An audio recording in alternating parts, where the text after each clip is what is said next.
here in Wales, and there is discussion that the whole of South Wales could potentially come under a local lockdown as the numbers increase. Yesterday we saw the highest rate of cases in Wales since April, so it is something that's still being discussed, and we're now seeing higher rates in areas across the north of Wales as well. When it comes to weddings, people will still be able to have up to 30 people in their wedding here in Wales, and 30 people will still be able to meet outdoors, even in those areas where local lockdown restrictions apply.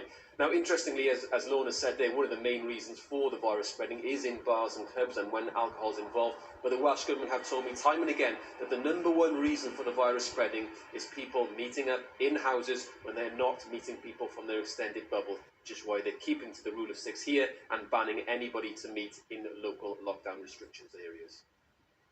Thomas, thank you. Let's go to Chris Page, who's our Ireland correspondent, speaking from Belfast. Chris, just take us through what are the differences there?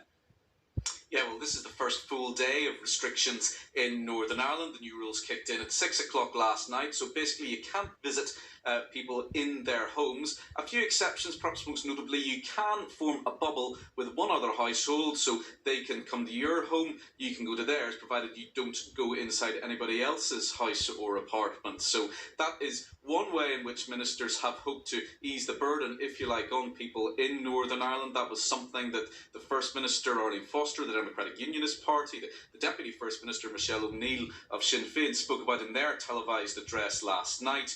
They said people needed to make one final push to suppress the virus over the next 6 months. Mrs Foster said this wasn't a second lockdown, but she said it was a wake-up call. Mrs O'Neill, on a similar theme perhaps, said that ministers were sounding the alarm bells, and the devolved government will meet again tomorrow to decide on new regulations for the hospitality industry.